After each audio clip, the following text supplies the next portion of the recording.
how to load a Glock, and some of the basics of how this thing works. As you guys can see today, I put out a little smorgasbord for you guys where you can see a couple of my different Glocks I have here in my collection.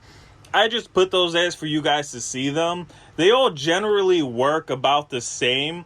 We have different calibers, of course. I got 9mm up front, which is the one we're going to be looking at mostly today. We got a 40 cal here, 45 ACP, and 10mm Glock, as you can see.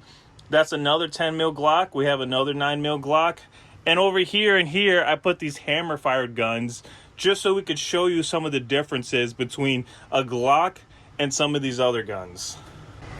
So to start us off today, we're going to be looking at specifically my Glock 19 Gen 4.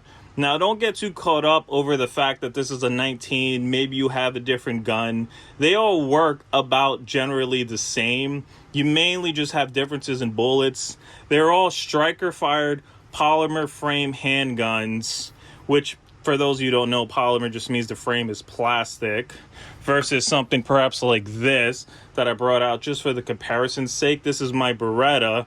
This thing is basically all metal with wood grips. And as you can see there with that double action and single action, this is a hammer-fired gun where you have an external hammer. The Glock has an internal striker mechanism where the actual firing pin that sets off the round is inside of the gun. So that being said, generally speaking, these types of guns are just known to have good reliability when it comes to poor and low maintenance. A lot of your traditional hammer-fired guns, while maybe this is not the best example because I pulled out some really nice hammer-fired guns, lots of times these are known to be higher maintenance guns and need more cleaning, more lubing, and more maintenance to keep these running as well as they should. Glocks are generally known to be really good at running on very little maintenance. So these guns, once you cock the gun, it's already ready to send off a round. And it's pretty much always going to be ready to send off a round. Really, the only proper way to make it so it's not ready to fire a round, obviously you'd have to clear, empty, check to make sure it's clear, no magazine, nothing inside of it, as you can see down there and inside of the pipe. And then you would have to actually pull the trigger so it's no longer ready to fire. Versus with a hammer-fired gun, if it's in a ready-to-fire position, you can actually, with some of these, if it's not a single action only, decock it so it's not as ready to go off. While it can still send a round off, there's not as much of a charge and energy behind it. While this one, now, it's entirely not ready to send off a round. Now, showing you guys how to actually load the gun, I have here these practice rounds. I just got these on Amazon. You can see a name on the box, Gold Tar. So you open this, you get practice rounds. That way you can safely practice loading your gun, racking the slide, dry fire it without having to worry about, obviously setting off a round by mistake if you're using real rounds to practice with, while also protecting your gun from damage.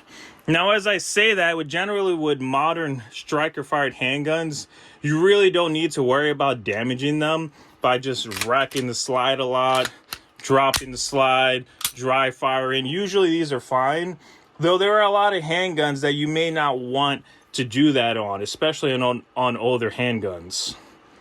So to actually load your Glock, you're simply going to grab your rounds. You're going to take them and you're just going to simply push them down, making sure you point them the right direction and make sure you push them all the way back. Now, a lot of these Glocks actually come with these assisted loaders, which are going to help you be able to push that round down easier if you're struggling to get them in there. I generally don't use these. I know a lot of people swear by these and love these.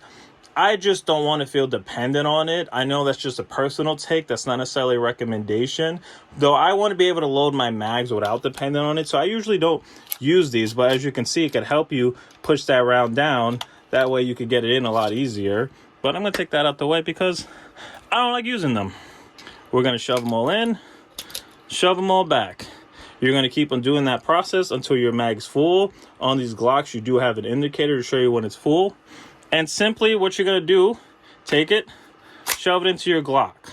Now, for those of you who aren't aware, there isn't one in the chamber yet. You are not ready to send off a round. You'd have to grab the slide, rock it back, and now, as you can see, we have one in there, and the gun will fire if that was a real round.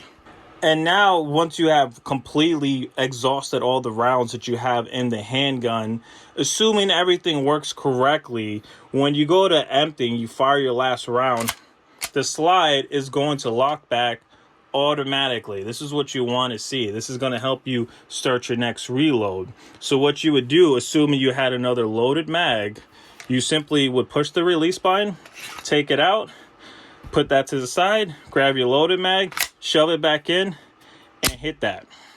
Generally speaking, you generally only need to actually manually rack it for the first time you're loading it if you're completely clear, or if you have a jam. Lots of times they tell you when you have a jam, make sure you give the magazine a good hit, re-rack it again. That will generally clear a lot of your jams. The purpose of today's video was not intended to do a deep dive or overlook in every single thing there is to know about how a Glock functions. It's really just a basic overview, the basic principles on how to actually use a Glock.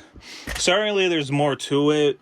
There's the breakdown, there's the cleaning, there's the lubing, there's the maintenance. There's even things you could talk about, like how the ergonomics and the trigger could actually make you struggle to shoot a gun like this accurately, especially when compared to something like this. Though, today's video, I just wanted to give you a basic overlook, basic overtake on how these things actually work. And if you have any questions, feel free to leave them down below. I'll either respond to the comment directly or attempt to make an entire video about it if I feel like I should.